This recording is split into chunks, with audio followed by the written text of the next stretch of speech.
Shalom and welcome to Jerusalem Studio. For a decade and a half now, the conventional wisdom has been that following the clash with Hezbollah in the summer of 2006, Israel's border with Lebanon was kept quiet due to the deterrence gained by the heavy blows inflicted by the IDF. This assessment was brought into question by a sudden terror act probably conceived in Beirut and executed through the border fence of Israel's north. Israel is now concerned that Hezbollah leader Hassan Nasrallah, 40 years at the helm of the Lebanese-Iranian proxy, is spoiling for a new fight. Is it so? And what does it have to do with the chaotic domestic situation in Lebanon and the political and societal crisis here in Israel? To unpack it, we're joined from northern Israel by Lieutenant Colonel in Reserve Sarit Zehavi, who is the president and founder of Alma Research and Education Center. Thank you for joining us, Lieutenant Colonel. Good evening.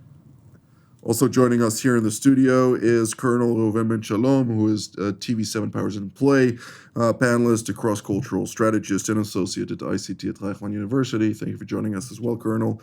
And, of course, our TV7 editor-at-large, Mr. Amir Oren, TV7 Powers in Play host, as well as of Watchmen Talk and so much more.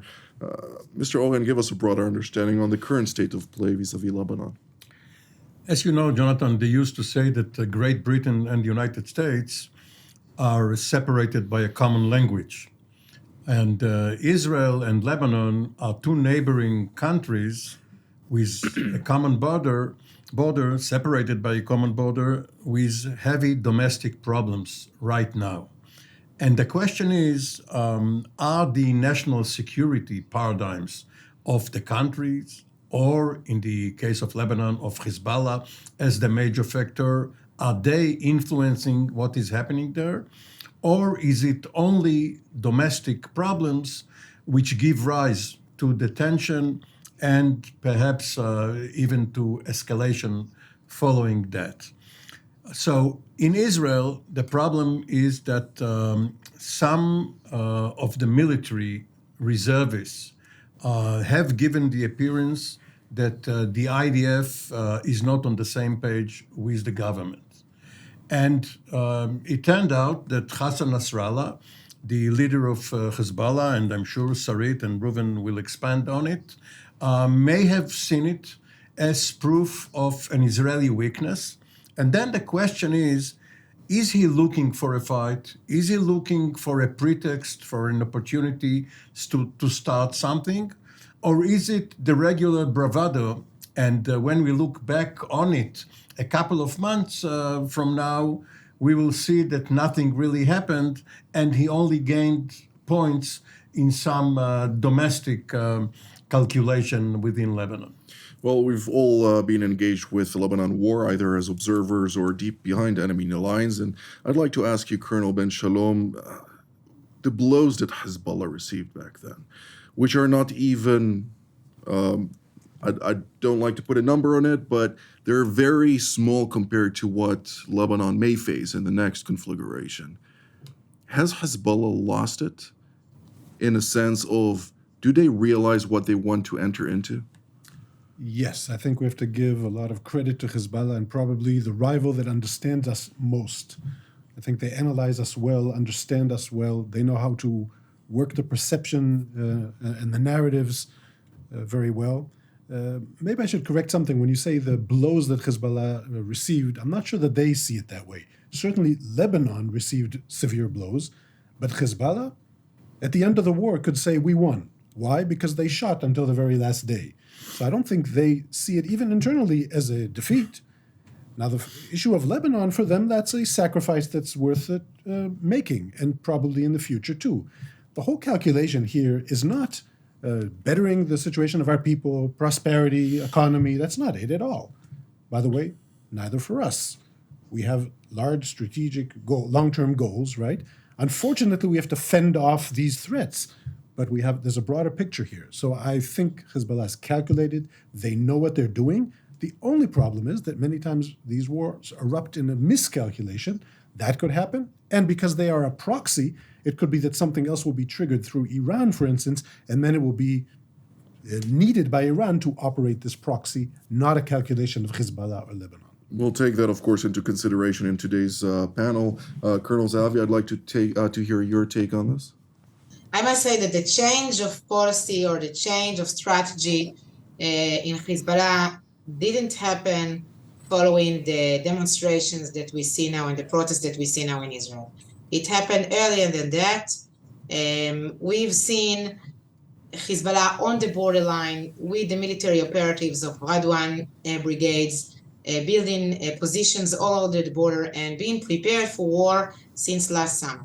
And last summer it didn't happen specifically because Israel made a compromise, and it's not even a compromise, made a concession and agreed to the positions of Lebanon, actually the positions of Hezbollah, with the gas agreement. And I'm specifically saying this is a gas agreement because it had no real political meaning. It's not a normalization and any step forward to a new relationship between Israel and Lebanon. It's just about sharing the gas. And the Lebanese actually got what they wanted. So there is a change in the situation assessment of Hezbollah, and I think that today Hezbollah, since last summer, evaluates that it can escalate the situation on the northern border or maybe take more risks. This is all about risk management of Hezbollah. Take more risks when we speak about being involved in terrorist attacks inside Israel, like we've seen in Megiddo Junction. And maybe it evaluates that this will not take it specifically to war. And this is something that should trouble us and make us make our own new risk management around that. Indeed. Mr. Owen, I'd like to take what Colonel Zavi just mentioned about the gas deal. Indeed, both Saudi Arabia as well as the United Arab Emirates were very dismayed, and they've voiced their dismay over the fact that Israel made a deal, and as their statement was, a deal with Iran rather than Hezbollah, but that's, of course, Hezbollah being an offshoot of the Iranian regime or an integral part of that at this stage, it's viewed very negatively from that perspective. And therefore, I'd like to ask you, with Qatar involved now in the exploration of those gas areas, Block 9, of course, and the other areas there, as well as France and Italy, is there not a calculation here from Hezbollah's perspective, considering the profit it may make at this stage, and is obviously going to lose if something ultimately conflaggers? There probably is, and therefore there's a difference between what they say and what they do or they will do. But you call it a deal and you emphasize the economic dimensions. But it was more to use a term which went out of fashion many years ago, a non-aggression pact. Israel and Hezbollah actually decided for the time being, for their own reasons, not to attack each other. This is the so-called deterrence equation, which Nasrallah takes pride in Israel not attacking targets within Lebanon and not even Lebanese citizens, civilians or Hezbollah operatives outside of Lebanon, and he threatens to change it if Israel attacks. So the gas deal or the gas interchange that the Americans, that Mr. Amos Hochstein mediated, is probably not a good starting point for what is happening now, but maybe Sarit Zahavi knows better. Well, of course, there is the American secret clause in this situation where only the people in the know are familiar with those details, because other than that, to date, I don't know what we were thinking, but that's my personal opinion. Colonel Ben-Shalom, to what degree do we look at the Northern Front and we see Iran rather than Lebanon? I think we have to look at the Northern Front as an entire arena. It starts from Iran. We used to call it different names in the past, remember? I don't know what name is considered cool these days, but it doesn't matter. Going from Iran through Syria and to Lebanon. We call Hezbollah proxy for a reason. There is communication, there is funding, there are directives coming from there. By the way, it's not that Hezbollah is an army of Iran, that I think that tomorrow Iran could turn them on or off. But certainly I think if something does erupt with Iran, and remember that we are in a way at war with Iran for quite some time. Things are happening mostly under the radar, but it's happening. tomorrow we could see a drone strike like Iran does in other places, or through proxies, right? It could happen south of here, it could happen in Lebanon, and that would have Iranian fingerprints on it. So I think we definitely have to see it that way. Even in the past, we Israelis used to think of a Lebanon war. There was the first Lebanon war, the second Lebanon war. There will be no third Lebanon war. It won't be that way. It will be a northern arena war, all-out war, and probably more challenging for Israel because we're used to looking at different arenas. Once we have Gaza, we're all at Gaza. Then we're Lebanon, Now it will be multiple arenas. It will be internal inside of Israel, in Judea and Samaria, and Gaza, because all of our rivals, all of our enemies, as soon as it happens, will launch everything they have. They want to take part. So for us, it will be challenging. But also have to remember that since 2006, and General Kochavi, when he retired now, he spoke about that a lot, the capabilities that we have that are multiplied since 2006. Our capabilities, the target bank, it's a different army. It's a different even concept of operation. The devastation for Lebanon, I believe this is not Israeli propaganda, but reality, also from things that I see as a reservist. The truth is I feel for my Lebanese neighbors. I hope they never reach this point because it will be devastating. The whole thing will look different. You can't look to the past and assume that that's the way the war will look at the future. Colonel Zahavi, when we're looking at the Lebanese arena, is Hezbollah at this stage truly in a place, politically speaking, when it still calls all the shots with a technocratic government affiliated with its political offshoot in multiple ways? Is it truly willing to sacrifice all of this, considering the potential consequences of not knowing how to get out of a war ultimately? Look, I think that what Hezbollah is willing now is to take the risk of war, meaning in a way that whatever serves its interests. And the interests of Hezbollah, speaking of today, is to weaken the state of Israel as much as possible in various arenas, as you've mentioned before. And if it will deteriorate into war, I think Hezbollah believes today that it was the risk. I don't think that the gas deal was a non-aggression pact.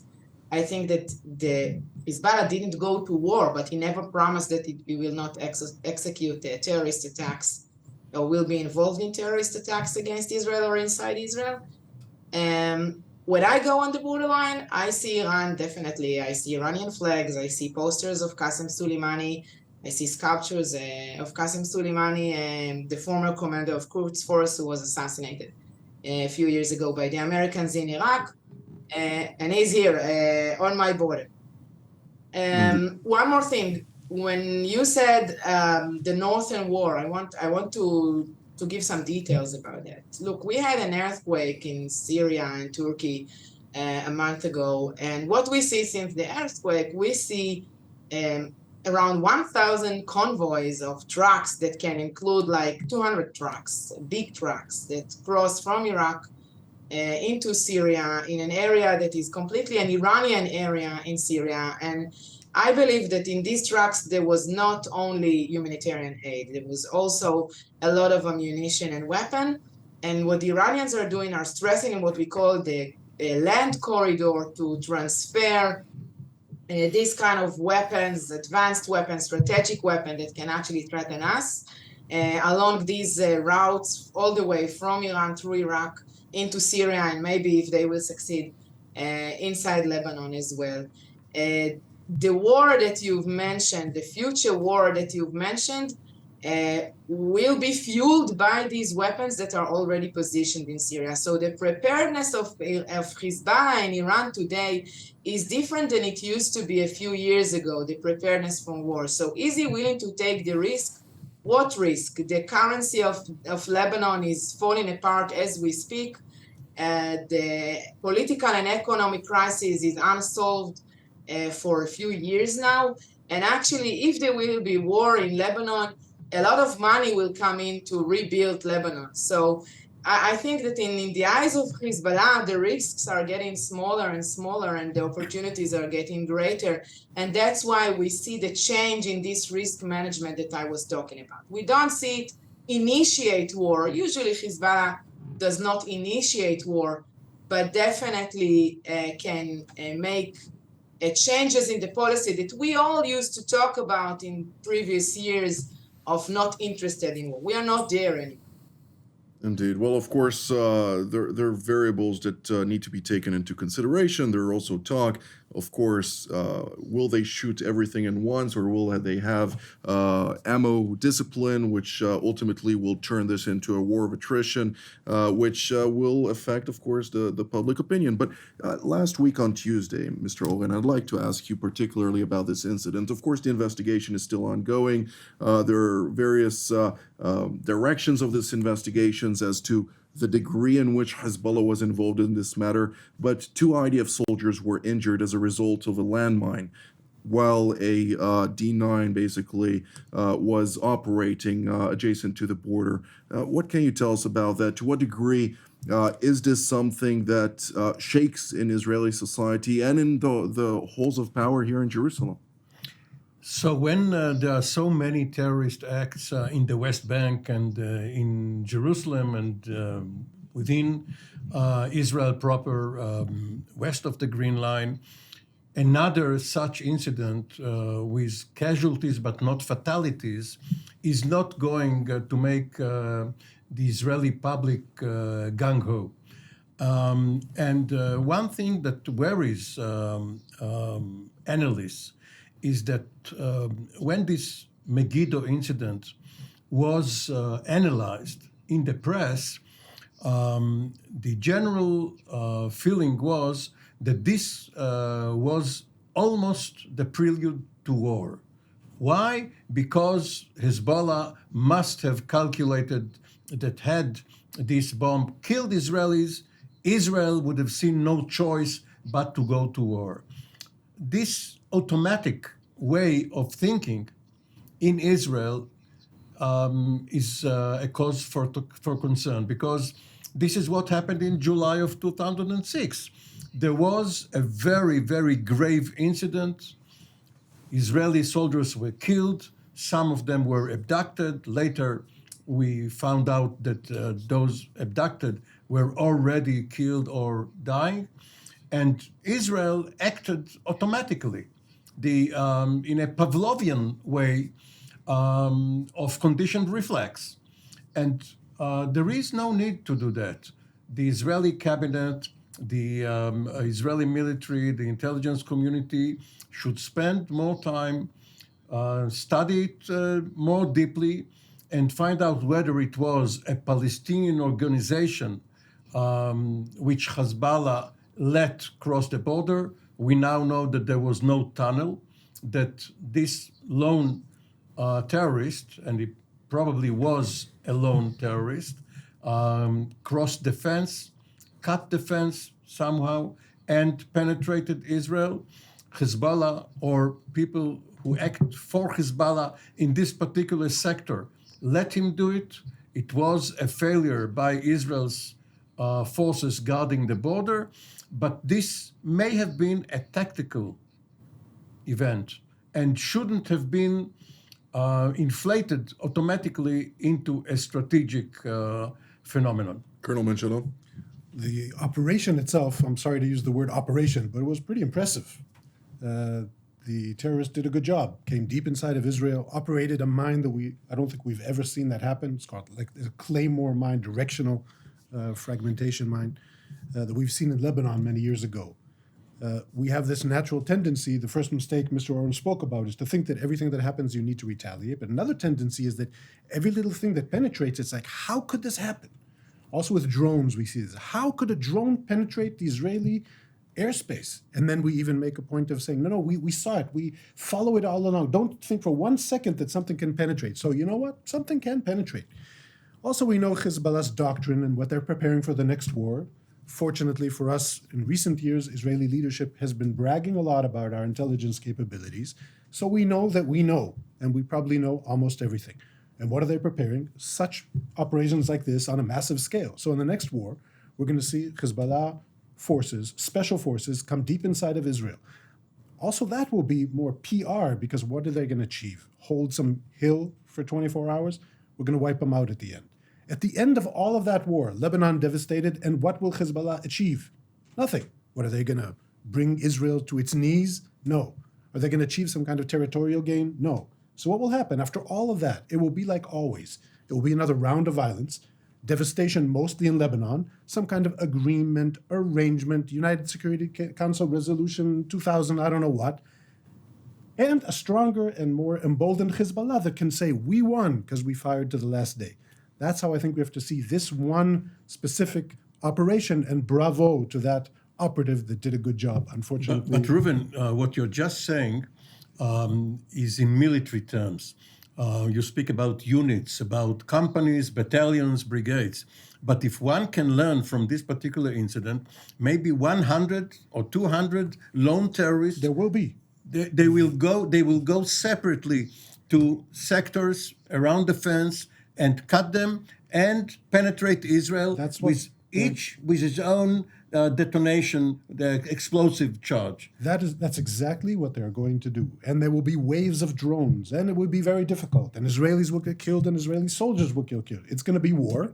And after 20 days, 50 days, we'll go back, like always, to the new arrangements. With that being said, of course, Israel has a few tricks up its sleeve, and I'd like to ask Colonel Zehavi, considering the fact that actually last Friday we had a program about the campaign between the wars, the Mabam, in which one of the points that was raised was about whether or not it has run its course since the enemies are studying our methodologies. Of course, this is not methodologies for war, but still, there are various practices that are being employed here, which brings obviously the fact that Hezbollah has been very active in the Syrian arena. It's been active in various battles on the northern front. As we speak, they have various units within the components acting against Tahrir al-Sham and the various components thereof in Idlib. We're talking, of course, also about other areas throughout the region where Hezbollah is quite active.